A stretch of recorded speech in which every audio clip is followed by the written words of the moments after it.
Raríssimas, raríssimos e raríssimas, bom dia, René de Paula Júnior falando aqui no Radinho de Pilha, 22 de dezembro de 2023, o último Radinho do ano. Quer dizer, nada impede que de repente na próxima semana, que a gente vai estar bem longe daqui de férias, eu me inspire e mande algum episódio gravado em condições aleatórias, mas em princípio vamos considerar que esse é o encerramento, né? Não que a gente esteja necessariamente fechando esse ano para presente, é um presente de grego, mas e também acho que eu fiquei pensando da responsa que é tentar fazer algum tipo de balanço, falar alguma coisa que realmente abra as portas para um novo horizonte, mas eu não me sinto em condições de ambos, né? O que aconteceu esse ano me ultrapassa, né? E eu ainda estou tentando procurar aqui sinais de luz, sinais de novos caminhos. Se eu tentasse fazer qualquer outro balanço um pouquinho mais grandiloquente, seria insincero, né? Seria simplesmente oportunismo. Sexta-feira, não sei se o microfone vai captar, estou gravando um pouco mais tarde, o que já deu tempo para as obras aqui em volta de casa, né, começarem a sua sinfonia, a sua cacofonia, melhor dizendo, uma orquestra de instrumentos de destruição em massa. E eu me pergunto, o que será que eles estão construindo, né? É isso que eu me pergunto. Eles estão construindo talvez apartamentos que parecem basicamente uma cápsula, né? Ou eles estão construindo apartamentos de 400 metros quadrados com 6 suítes e sei lá o que, 6 vagas na garagem, né? Por não sei quantos $1.000 por metro quadrado, um dos dois, né? Isso é bom refletir a respeito, porque eu acabo de ouvir, agora de manhã eu dei uma carona para minha mulher, consegui uma vaguinha, fiquei esperando no carro, né, e aí contemplando ali, né, uma rua com bastante movimento, muita gente passando, né, e você percebe várias coisas, né, numa rua dessas de São Paulo, uma rua com bastante pedestre ali perto da Paulista e tal. Você percebe em primeiro lugar que as pessoas não tiram as caras das telas, alguns andam descaradamente de fone na rua, né, e que digamos que a aparência das pessoas é bastante distante daquilo que você veria na foto filtrada no Instagram, né? Então tem aí uma dissonância cognitiva, né, entre aquilo que você vivencia nas redes e aquilo que efetivamente está andando pela rua absolutamente distraído, mergulhado nessas redes, né? Então, mas eu aproveitei esse breve momento para ouvir alguma coisa nova, para eventualmente compartilhar com vocês. E eu estava ouvindo um podcast que eu gosto bastante, ele é um colunista, se eu não me engano, do New York Times, é um rapaz novinho, ele chama Ezra Klein. Ele está falando com uma moça que escreveu um livro chamado Catástrofe Silenciosa. Uau, né? Sorte a dela que é silenciosa, que é um barulho danado, não é? E me deu bastante o que pensar, e eu acho que sim, acho que talvez seja uma boa maneira da gente encerrar esse ano. Ele é americano, ela mora no Canadá, talvez o que eles estejam falando seja um pouco distante da nossa realidade, talvez nem tanto, mas o que eles estão comentando ali é uma conversa boa, não terminei de ouvir, falta metade ainda, é um fenômeno mensurável, na verdade quase uma epidemia bastante mensurável, uma epidemia de solidão. Nos Estados Unidos, o número de pessoas que têm X amigos caiu bastante, o número de pessoas que se sentem sós caiu bastante, e hoje você tem jovens sentindo algo que era quase que um monopólio dos idosos, sentindo solidão, sentindo abandono. E a questão é o que aconteceu, né? O que aconteceu, e a discussão é boa, porque está aí justamente as vésperas das festas, as vésperas das férias, para a gente reconsiderar, inclusive pela nossa própria cultura nacional, pela própria cultura brasileira. Eu não vou falar muito da cultura paulistana, que talvez não seja exatamente um bom exemplo, mas há exemplos melhores nesse país grande, não é? Que é a questão da vida social, né? Em algum momento, a partir de algum momento, o ideal de vida passou a ser morar sozinho, o mais independente possível, o mais longe possível de todo mundo, né, e as pessoas ficam compartilhando aquela casa dos sonhos. A casa dos sonhos agora é uma casa no meio do nada, sem vizinhos, sem parentes, sem família, sem ninguém, né, e muitos rapazes e moças por aí estão sonhando em ter o seu próprio apartamento com PlayStation na sala e, né, e dane-se o resto, e o que aconteceu, né? E aí a conversa é boa porque eles até mencionam um livro do David Brooks. O David Brooks é um autor que, sei lá, às vezes é legal de ler, às vezes não, mas que ele escreveu um artigo falando que a família nuclear, não é ninguém soltando bomba atômica, não, essa é a família do Bolsonaro, essa é a família atômica, família tóxica. A família nuclear, ou seja, papai, mamãe e filhinhos, né, basicamente 2 gerações juntas só, né, os pais e seus respectivos filhos, que isso foi um erro colossal. Né? Isso não foi sempre assim, né? Se a gente pegar a história da evolução humana, de quando que a gente viveu papai, mamãe e filhinhos, só, né? Sem vó, sem, né? Não, sem primo, sem nada, não, grande parte da história humana era família estendida, eram clãs, você vivia com um monte de gente à sua volta, não é? A partir de algum momento cria-se essa ficção da família nuclear. Eu acho que eu já vi gente falando a respeito, inclusive colocando uma influência aí da igreja, a história, bom, sei lá, mas de qualquer maneira, esse acidente de percurso na humanidade, que felizmente já está de alguma maneira se diluindo. Você tem hoje muita gente ou morando sozinha, ou de repente tentando montar repúblicas, ou tentando montar condomínios de amigos, tal.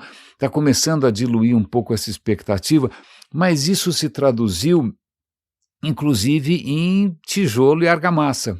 Eu lembro de ter comentado uma vez um episódio interessantíssimo como é que chama aquele podcast que eu adoro? Aliás, esse foi um ano em que ele empobreceu muito, que é o 99% Invisível. Sempre foi uma excelente referência para mim e agora parece que eles perderam o rumo. Mas eles fizeram uma vez uma reportagem sobre a questão habitacional, eu acho que era em Toronto, no Canadá. Aí você fala, bom, o que eu tenho a ver com isso? A questão é que, em um certo momento, o Canadá começou a atrair muitos imigrantes. Os imigrantes precisavam de famílias inteiras, né, precisavam de casas mais baratas, de algum esquema mais simples, e aí começaram a construir prédios de apartamentos, né, bastante mais viável. O que acontece é que, imagina, a elite canadense espanou e fizeram leis dizendo onde já se viu, você não pode construir esses prédios porque isso é uma promiscuidade, isso vai ter, imagina, gente solteira, vai ter gente, sei lá o que vai ter, né, vai ter gente de outra cor, gente, não sei o que vai ter, então vamos fazer um zoneamento aqui em Toronto que privilegie aquelas casas, né, em que mora uma família nuclear, com um grande quintal em volta, uma cerquinha e um separado do outro, e não tem essa obrigatoriedade da convivência forçada.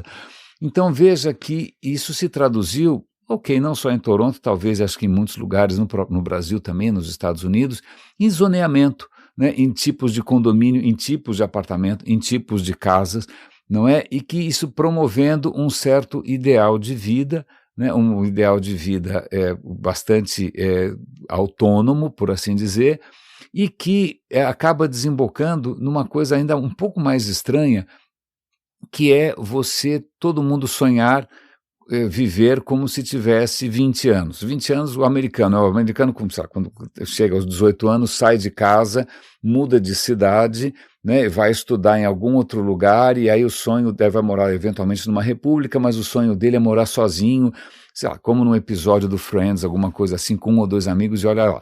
Né, mas esse sonho quase que juvenil, né, de independência, de não querer ter contato com ninguém, ter controle sobre absolutamente tudo, e isso acabou se estendendo para várias áreas da vida como um valor, né, o valor da privacidade, de você estar cercado das coisas que você quer ter, pelas quais você pagou bastante, que você pode ostentar, inclusive, e que você tem absoluto controle, né? Ninguém vai invadir o seu espaço privado, ninguém vai te ligar, ninguém vai tocar a campainha, ninguém vai encher teu saco, ali é o seu aquário, né? E esse sonho está provocando é fácil imaginar o que eu vou falar na sequência, um pesadelo, né? Um problema praticamente de saúde pública, porque nós somos uma espécie social.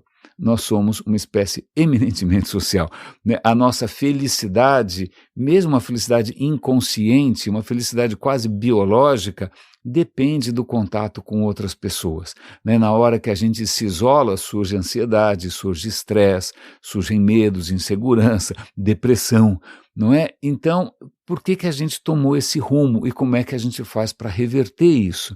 Como é que a gente faz? E aí, talvez eles mencionem mais para frente isso. Não é só uma questão de arquitetura, não é só uma questão de urbanismo, não é só uma questão de propaganda na televisão, sei lá, ou enaltecendo algum tipo de lifestyle, né, em que você não deve nada para ninguém, mas eu acho que eles vão mencionar o impacto que as redes têm. As redes que, em princípio, deveriam nascer para nos conectarem e que acabam nos isolando, né? Todo mundo foi abduzido eu também fui pelo celular, por esses aplicativos, pelas notificações, pelo design dessas coisas, que praticamente mergulham você numa ilusão de aquário, né? Você vive num mundo seu, com as coisas que você segue, com as coisas que você gosta, né? Você tem total controle sobre quem entra, quem não entra. Se você não quiser responder, você não responde, né? E aí você vive nessa coisa cuidadosamente curada, incurável também de certa maneira, que é o que você observa na rua, andando na rua. As pessoas estão todas ali o tempo inteiro. Você vê, eu estava com um carro estacionado, um cara encostou no meu carro, devia estar esperando alguém. Você vê o cara ali, scroll infinito, scroll infinito, scroll infinito, scroll infinito. Enquanto isso, o mundo acontecendo à sua volta, eu tirei fotos, observei coisas, percebi que uma lanchonete vende muito, a outra não vende nada.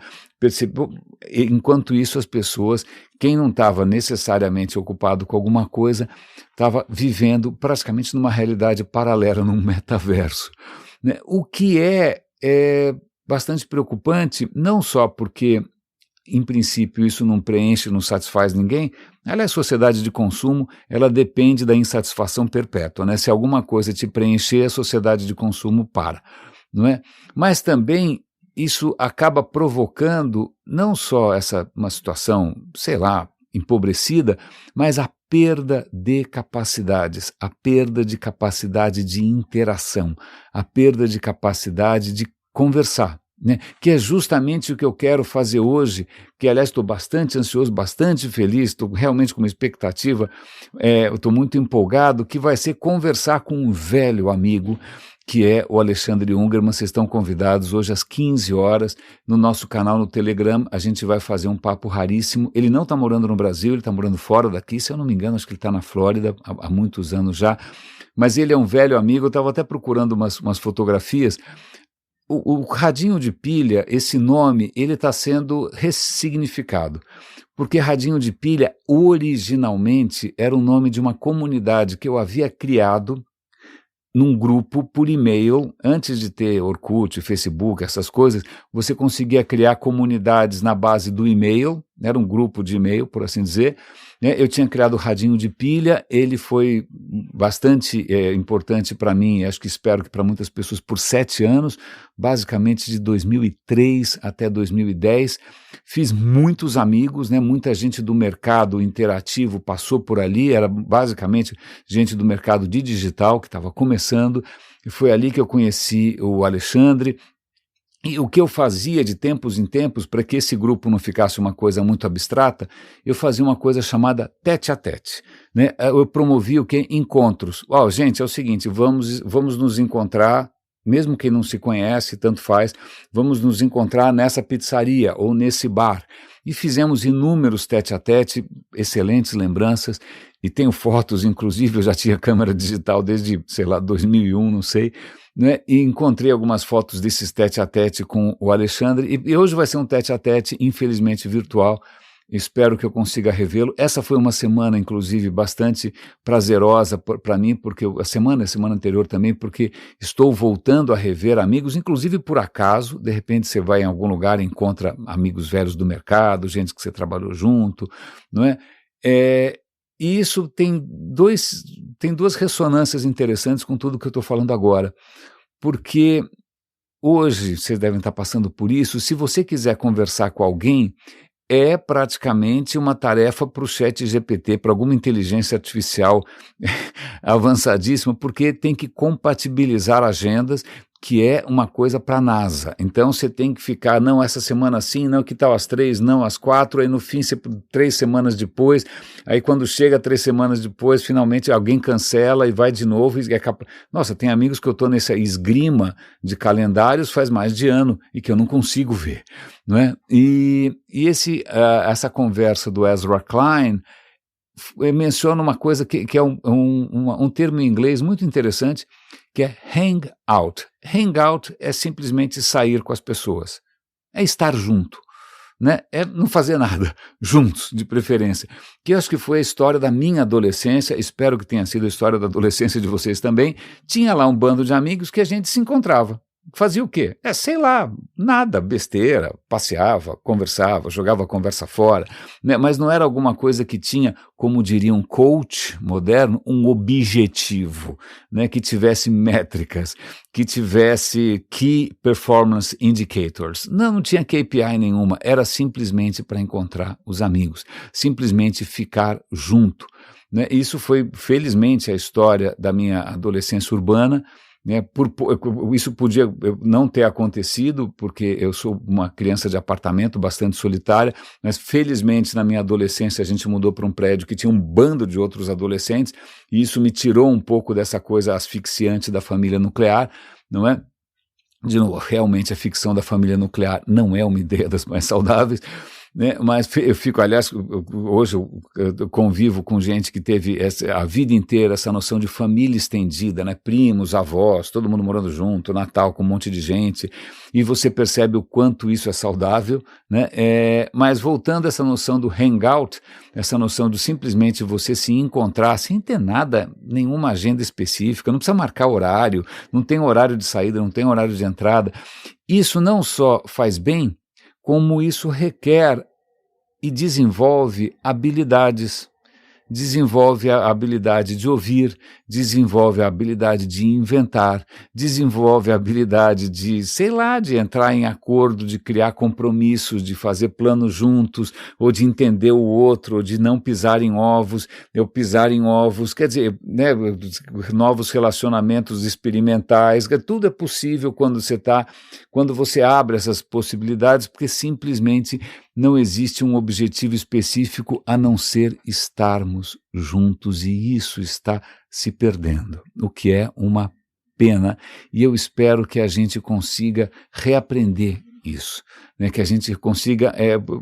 maluco, né, recentemente dessa minha brevíssima e abortada experiência profissional, né, eu conheci bastante gente, mas muita gente remotamente, né, trabalhando quase que 80% do tempo em videoconferências, mas sim, houve ocasiões em que as pessoas estavam no escritório, e aí você vai almoçar junto, você vai tomar um café, nada, só tá junto, e aí você conta histórias e compartilha histórias, e você ouve outras perspectivas, né, e você sai um pouco da sua própria bolha, né, e você se expõe, você tem que realmente, quase em tempo real, você tem que inventar um modo novo de ser que seja correspondente ou que mereça aquela situação ali. Você está com um interlocutor novo, né? Como é que você se apresenta, como é que você fala, como é que você interage.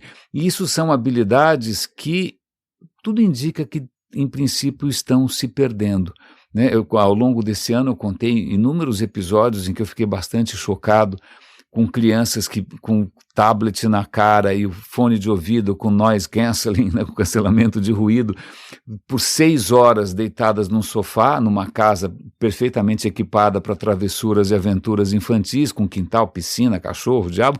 Não, a criança ficou simplesmente num metaverso próprio, e eu tenho certeza que se você tentar forçar ela fora disso, deve ser traumático. E nessa entrevista, nessa conversa do Ezra Klein com essa autora desse livro, aliás, deixa eu ver qual é o nome dela mesmo, eu já esqueci. Cadê o nome dela aqui? Sabe o que ele fala? Sheila Lyman, acho que é esse o nome. Então, conversando com a Sheila, ela comenta que ela é uma acadêmica, né, então ela trabalha em universidades, e universidades muitas vezes atraem alunos que vêm de outro lugar para estudar ali, né, e vão morar, isso é muito comum nos Estados Unidos e Canadá, você tem lá repúblicas para as pessoas morarem em algum tipo de dorm, como eles falam, vocês já devem ter visto isso em seriados, não é? Mas ela falou que inúmeras vezes ela se viu frente a frente com algum calouro, algum aluno novo, aos prantos, porque o cara não conseguia se adaptar, falando, nossa, que história é essa? Eu sempre tive o meu quarto na minha casa, com o meu banheiro, com o meu armário, né? Eu sempre tive o meu carro, né? Como é que é essa história? Eu não tenho mais privacidade, a pessoa em pânico, porque ela não sabe mais conviver. E aí a professora tenta ali da melhor maneira possível, fala, olha, eu juro que vai ser legal. Relaxa, tá tudo bem, você vai fazer novos amigos, você vai descobrir novas coisas, essa ansiedade vai passar. Imagina, você tendo que praticamente acalmar, tranquilizar alguém para uma coisa que deveria ser uma delícia. Talvez as lembranças que eu tenho mais divertidas de juventude é com um bando de gente em volta. Né, é um bando de gente em volta que felizmente conseguiram me salvar dessa coisa meio, sei lá, meio claustrofóbica da família nuclear, ainda mais que a minha não tinha necessariamente todos esses apetrechos, né, vovós e primos, não, era efetivamente uma família nuclear. Né? Então, eu acho curioso, é claro, quantas coisas a gente poderia falar desse ano, um ano que começa com Brasília sendo invadida e depredada por tiozinhos e tiazinhas, uma coisa de absoluto pesadelo, acho que nem o ChatGPT seria capaz de imaginar uma coisa tão insana. Aliás, eu confesso que essa noite eu sonhei com o ChatGPT, ou seja, o ChatGPT invadiu os meus próprios sonhos, não tem mais escapatória, então nem nos meus sonhos eu consigo ficar livre do ChatGPT. Aliás, diga-se de passagem, eu vou usar como imagem representativa deste episódio de hoje, uma imagem que eu criei com a versão mais nova do Midjourney. Midjourney é um desses robôs que fazem imagens. A versão 6 é assustadora, eu comecei a testar ontem, e eu criei ali um polvo Papai Noel. Por que não? Um polvo Papai Noel, eu tenho uma imensa simpatia por polvos, né? O que é mais engraçado é que quando alguém fica intrigado por que eu tenho, não é que eu tenho uma fixação por polvos, agora, se eu tivesse feito um lobo raivoso, ninguém me perguntava nada, né? Aí você faz um animal perfeitamente pacífico e inofensivo, as pessoas ficam achando que você tem algum problema, né? Da próxima vez eu vou fazer um vampiro, sei lá, um zumbi musculoso, sei lá, uma mulher com siliconada, aí ninguém estranha. Mas voltando, então os robôs não seriam capazes de imaginar um Milei, não seriam capazes de imaginar a barbárie do ataque do Hamas, né, uma coisa que transcende qualquer coisa que eu já tenha visto na vida em termos de crueldade, perversidade e maldade, né? Também acho que imaginar a reação de Israel isso é relativamente previsível, acho que o próprio Hamas já contava com isso, né? É lógico que os caras iam errar a mão, ponto. Isso era o difícil, o que seria surpreendente é se ninguém errasse a mão, né, numa hora dessa em que as paixões estão tão exacerbadas. Mas a gente viu, cara, recorde atrás de recorde, foi as temperaturas mais altas, o oceano mais alto, o degelo mais alto, o nível mais baixo da Antártida. A gente bateu inúmeros recordes, o furacão que cresceu mais rápido na costa de Acapulco. A gente bateu recordes simplesmente incríveis, que os cientistas imaginavam que isso ia demorar um pouco mais, está demorando um pouco menos.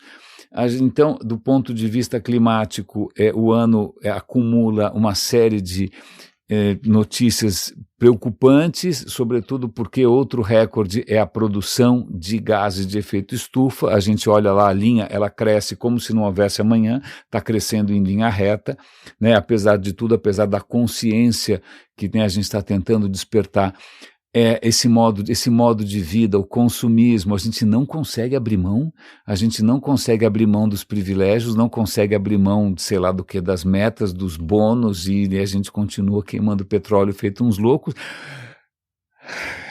Mas é claro que houve, assim, onde eu busquei alento e compartilhei com vocês, né, em pessoas como o Edu Lyra, que está ali de uma maneira desconcertante também, completamente surpreendente, completamente improvável, né, conseguindo transformar favelas em peças de museu, como ele mesmo diz. Você tem o caso da Favela Marte, tá lá, sigam esse cara, o cara está fazendo acordos e circulando pelo mundo e sendo notícia. É engraçado que, eu reitero, a notícia mais interessante do Brasil desde 1500 é o Edu Lira e a imprensa não dá bola. A gente está sempre falando desse bando de velho empoeirado, seja a esquerda ou seja a direita, tanto faz. Então, existem coisas novas acontecendo, existem iniciativas que a gente tem que apoiar, né? E aí a questão é, será que a gente consegue sair um pouco da bolha? Será que a gente consegue sair um pouco do aquário? Será que a gente consegue, sei lá, reverter isso que é quase uma tendência mundial de atomização, né? Uma sociedade que está sendo feita de átomos, não mais de moléculas, nem de, mas nem de, não, substância, não, átomos, certo? Certo, as pessoas, cada um por si, Deus contra todos, cada um tem suas próprias leis, ninguém mais quer ceder, ninguém mais quer conceder, é só dirigir um pouco aqui em São Paulo que você percebe isso, né? As pessoas agora viraram parâmetro para absolutamente tudo, né? O umbigocentrismo acentuado. Será que a gente consegue reverter isso? Mas é interessante porque a gente não pode se deixar também cegar pelo excesso de semelhanças. A gente tem que aprender a reconhecer as diferenças, né? A gente tem que aprender, aliás, toda vez que alguém usa um rótulo muito generalizante, um povo só, um só povo, desculpa, como assim um só povo, né? O Brasil é diverso pra caramba, um só povo, quem cara pálida, né? Todas essas tentativas de generalizar demais nunca funcionam demais. A gente tem que ter essa capacidade de perceber as mudanças, de perceber as diferenças, de discernimento, não é? E eu estou lembrando, acho que um pouco dessa história, porque eu fiz algo que eu costumo fazer, vocês sabem disso, sistematicamente, que é me expor a histórias sobre as quais eu não sei nada, certo? Então, The Rest is History, que acho que foi o meu podcast preferido desse ano, inspirou inúmeras conversas aqui com a gente. Eles chamaram para conversar o autor de um livro sobre um episódio da história da Inglaterra chamado Windrush. E aí, o que eu tenho a ver com a Inglaterra? O que você tem a ver com a Inglaterra? Não, a história eu acho que é interessante, sobretudo porque, vamos lá, a questão é a seguinte, o Windrush era o nome de um navio que em 1948 saiu, agora eu não me lembro se era saiu do Caribe, não sei se era da Jamaica, sei lá, do Caribe, tá bom? Caribe, não lembro muito bem. Ele sai do Caribe com 500 pessoas dentro, todas elas negras, né, e ele vai desembarcar na Inglaterra.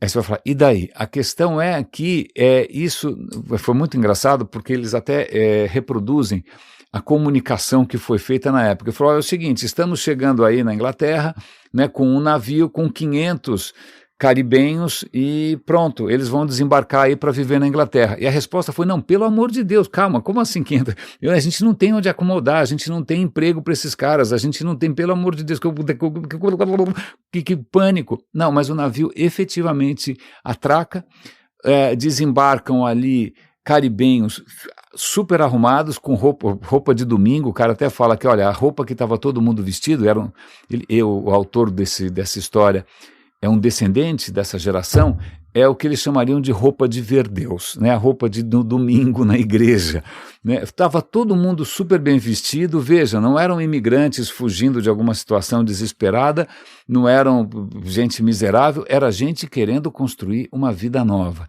né? E esse episódio, ele marca, isso é muito interessante, um início de uma Inglaterra multicultural, porque a Inglaterra, aliás, vamos fazer uma pausa aqui, né? É uma história que tem tudo a ver com isso, pudim inglês. Eu acho que eu já provei pudim inglês, mas acho que eu não repeti, porque eu não gostei. Pudim inglês é um estranho preparado com várias coisas que não necessariamente combinam, né, mas que é uma tradição, afinal, inglesa, ele chama pudim inglês, e eu sempre achei que fosse alguém com, sei lá, uma criatividade esquisita.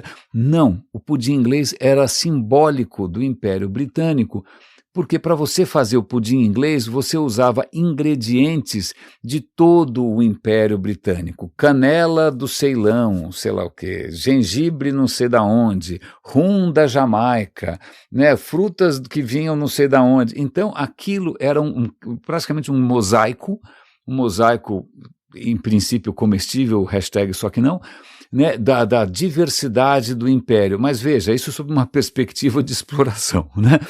Veja só as riquezas que o império produz.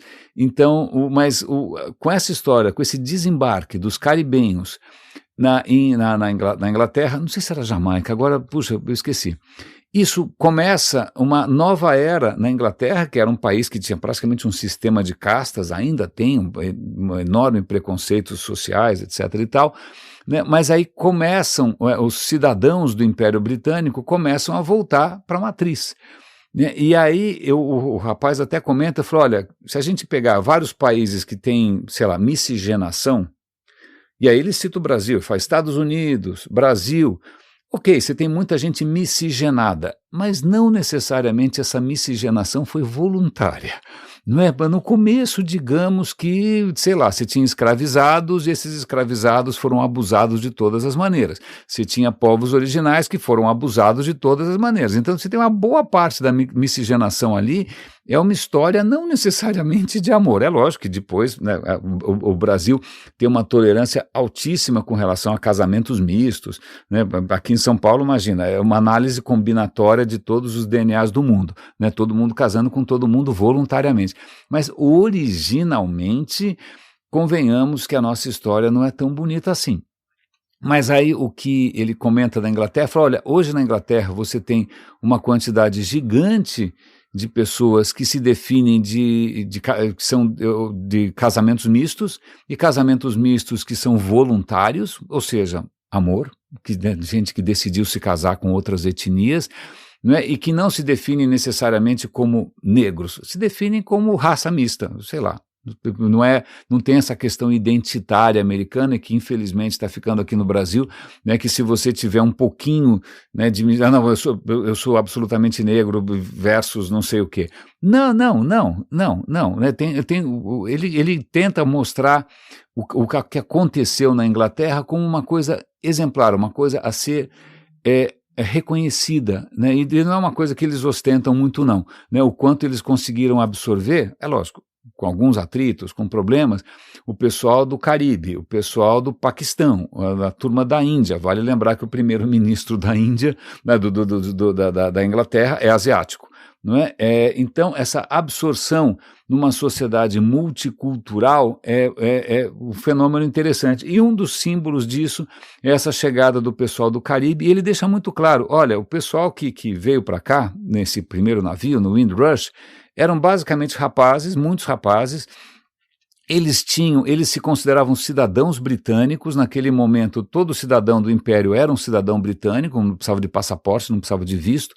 Muitos desses rapazes tinham lutado pela Inglaterra na Segunda Guerra Mundial, então eles tinham viajado pelo mundo, tinham, né, defendido a democracia contra os fascistas, etc, etc, etc, e muitos vinham para a Inglaterra, não necessariamente para roubar emprego dos outros, mas de repente para fazer um troco e voltar para a terra de origem, né? Voltar porque ele fala, olha, eu sou um caribenho, eu não sei se ele veio da Guiana, acho que da Guiana Britânica. Cara, as nossas famílias são enormes, né? A gente é basicamente familiar, nós vamos juntos na igreja. Então, não são aventureiros isolados, né? Você sempre tem essa noção familiar, tem sempre essa noção de uma família estendida, né? Ninguém está pensando ali sozinho. E ele começou a dar uma perspectiva a essa história que foi muito legal de ouvir, porque muitas vezes quando você ouve essas histórias todas, você ouve da perspectiva do branco, você ouve, de que maneira isso afetou. Não, vamos ouvir os caras, porque eles tinham outros sonhos, eles têm outros valores, né? Não adianta colocar na boca deles ou no coração deles valores que, puxa, não precisa, eles têm seus próprios valores, né? E aí ele comenta, fala, olha, legal, isso é o começo, né, dessa Inglaterra mais multicultural, mais diversa, né, e tudo isso está sendo um pouco, digamos, está um pouco mais polêmico, porque acho que o rei Charles fez um discurso recentemente, dizendo que a Inglaterra tem que ser uma comunidade de comunidades, né? Como se, ok, vamos fazer o seguinte, então nós vamos ser um mosaico, sei lá, os negros com os negros, os paquistaneses com os paquistaneses, e aí essas comunidades todas identitárias vão viver, em princípio, em harmonia, né? E o cara falou, olha, eu não sei se essa é uma boa colocação, né? Fazer de novo um arquipélago de ilhas isoladas que de repente se respeitam, né? É uma característica essencial é justamente a miscigenação, é você poder criar uma cultura nova, não necessariamente ser assimilado, ser integrado, ou então você se apegar ferrenhamente a uma cultura original. Não, é tentar criar um mundo novo, criar um horizonte novo. E isso eu achei muito oportuno, eu gostei de ouvir. Primeiro, de novo, é uma história que eu não conhecia, né? Explica um pouco mais para mim a Inglaterra, que hoje é multicultural, você tem artistas ingleses que são negros, de paquistaneses, você tem o primeiro-ministro e tal, eu não conhecia muito dessa história, mas também é uma história que tem inúmeras outras perspectivas, né? Tem imigrantes que vieram do leste europeu, outros que vieram da Ásia, outros que vieram não sei de onde, né? E todos ali construindo juntos uma coisa nova.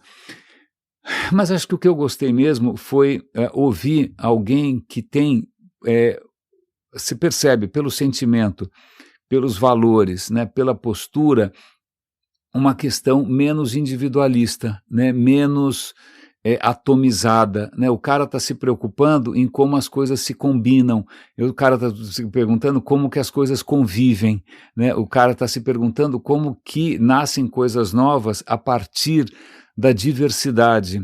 E eu achei isso bastante oportuno, não sei, para mim foi uma boa provocação, né? Uma boa provocação quando me angustia imensamente o quanto essa atomização das pessoas, né, das crianças que já têm seu quarto e seu tablet, seu fone com cancelamento de ruído e que não vão nunca botar o pé no parquinho, né, e que nunca vão sair controlados pelos drones dos pais.